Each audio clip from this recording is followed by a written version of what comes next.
Assalamu alaikum wa rahmatullahi wa barakatuh. It's nighttime where we are, so I'm telling my sister a bedtime story, but I'm really happy that you guys get to join in on it. Today I'm going to tell you one of the best stories in the Quran. In fact, Allah also refers to the story as one of the best stories in the Quran. He says, Bismillah ar-Rahman ar-Rahim, نحن نقص عليك أحسن القصص بما أوحينا إليك هذا القرآن.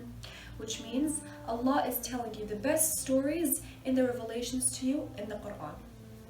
And this story is the story of Prophet Yusuf alayhi salam, who is the son of Prophet Yaqub alayhi salam, who is the son of Prophet Ishaq alayhi salam, who is the son of Abu al-Anbiya, Sayyidina Ibrahim alayhi salam.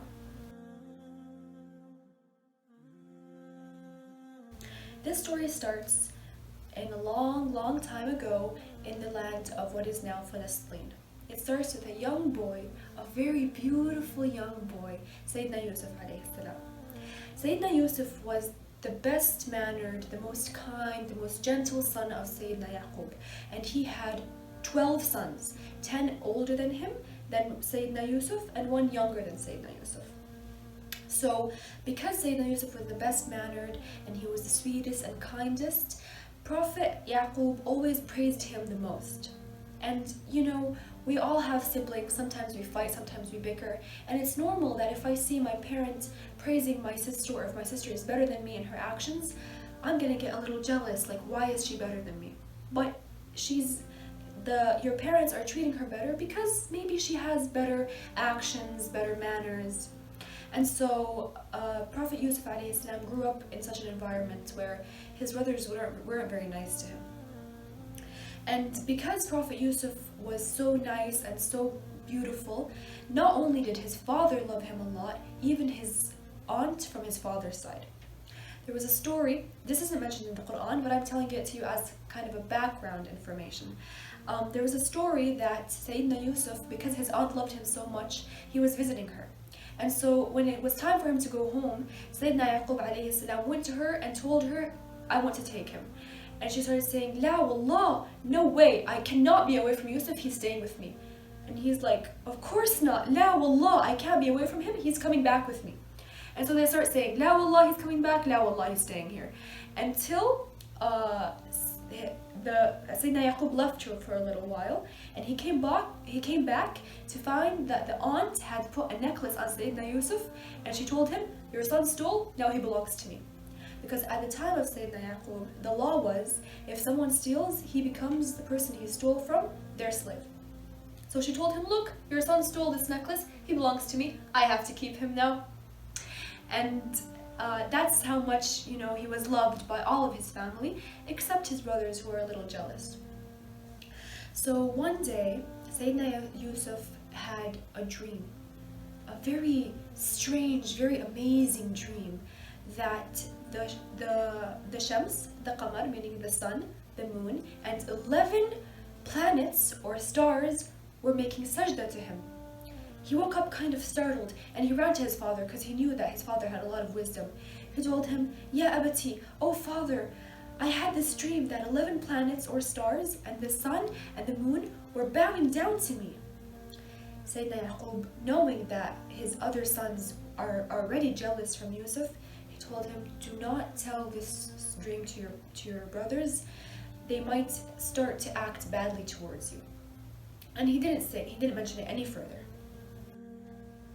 Sayyidina Yaqub also told Sayyidina Yusuf that this is a sign that Allah has something amazing coming for you. Allah is choosing you for something amazing.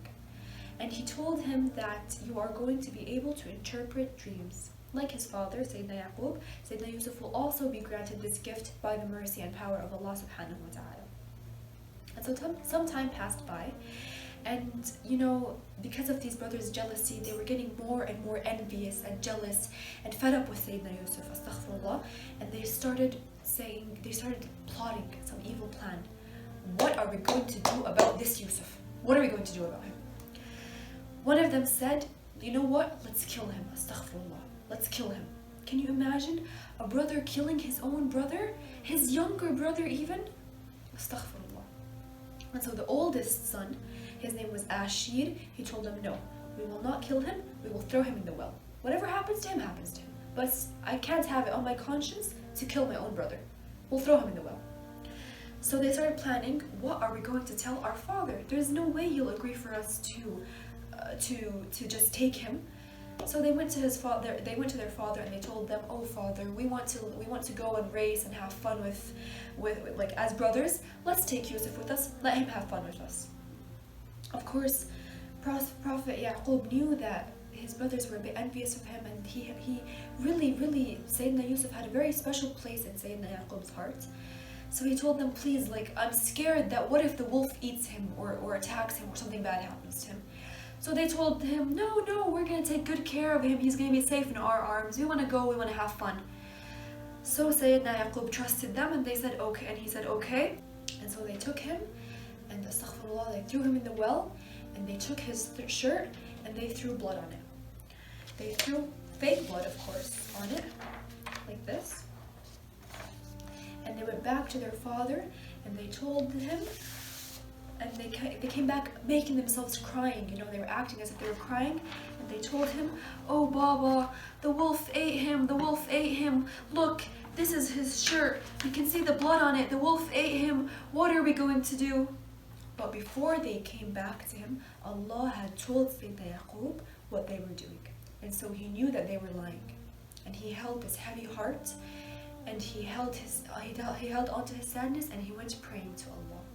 Even though he lost his most favorite son, he didn't yell at them, he didn't hit them. He said, "Khalas, this is what Allah has decreed upon me. It is hard for me to accept, but I'm going to trust Allah. Maybe He will come back to me one day." And so Prophet Yusuf, this young boy, was thrown in a well, in the dark, cold well. Can you imagine? And he was left there, all alone, in the dark. Maybe there were scary noises from the wind, but what could he do? And then, suddenly, a caravan showed up, and so they sent one of their men to get some water. Maybe they were thirsty, maybe it was a long journey, because they were going all the way to Egypt from Palestine, which is quite a long, distance. So they sent one of their people, and they said, "Get us some water." So he goes to get water, and he sees there's this young boy, there's this ghulam in the well. And so he brings him up with the water and he tells them, "Look, it's a boy, maybe we can go sell him as a slave back in Misr." And they took him back to Egypt and they sold him for such little money, way less than he was worth. And so that's how Allah took him from his father's house to a well to Egypt. So one of the greater people in Egypt, he told his wife, "Let's take in this son, we'll take care of him, maybe he can serve us, maybe we can take care of him as a son." And they kept him and they took care of him. And so Sayyidina Yusuf alayhi salam grew up in a beautiful environment, in a very large, spacious palace, raised by a good man who had high status. He was not a king, but he was an important man in Egypt. And he was raised by him, and he became wise, and he grew up, and he was given prophethood from the mercy of Allah subhanahu wa ta'ala, and Allah was taking very good care of him. Although he was separated from his family and he had to endure some time in the well, Allah made sure that while he was staying away from his family, he was taken good care of. And then after some time, after he grew up and became older and became more wise, and Allah granted him prophethood, because of some conflict that happened with his stepmother, the wife of the man who raised him, Sayyidina Yusuf was asked to do wrong things. And so Sayyidina Yusuf, he made dua to Allah saying, "Oh Allah, throw me in prison, let me be in prison, it would be better than what they're trying to make me do." And Allah granted him his wish, and because of a lie that was spread about him, he ended up in prison. While he was in prison, Sayyidina Yusuf had prison mates too, who told him about some dreams that they were having. One had a dream that he was carrying bread on his head, and there were birds eating off the bread, for that was on his head. The other prison mate told him about a story he told him about the dream that he was juicing grapes for the king of Egypt. So he told them, "Do you want me to tell you what these dreams of yours mean?" He told them, "For the man who has birds eating from his head in his dream, you are going to be taken out of the prison and they're going to execute you. And for the man who dreamt that he was making grape juice or wine at the time it was not haram, for the king, you are going to be free from prison and you are going to go back to the king and you are going to go back to your job. And at first they didn't believe him, but eventually they saw that was what Sayyidina Yusuf said was true. And while he was in prison, he also invited them to Islam. So as the person who makes juice was leaving the prison, Sayyidina Yusuf told him, please tell your king, I've been in prison for so long. Tell him that I am a good man and I want to be free. But the shaitan made this man forget, and he forgot to mention Sayyidina Yusuf to him. And so Sayyidina Yusuf spent more time in prison. You know, some of you might say, why is Sayyidina Yusuf in prison for so long? He doesn't deserve this. But you need to understand that sometimes something bad might happen to me or you or someone you love for a good reason. Here Sayyidina Yusuf is in jail for a long time. What's the good reason? Number one, he's inviting people to Islam.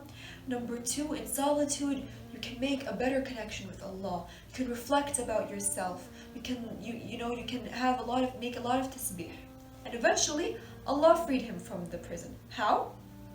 One day, the king had a strange dream.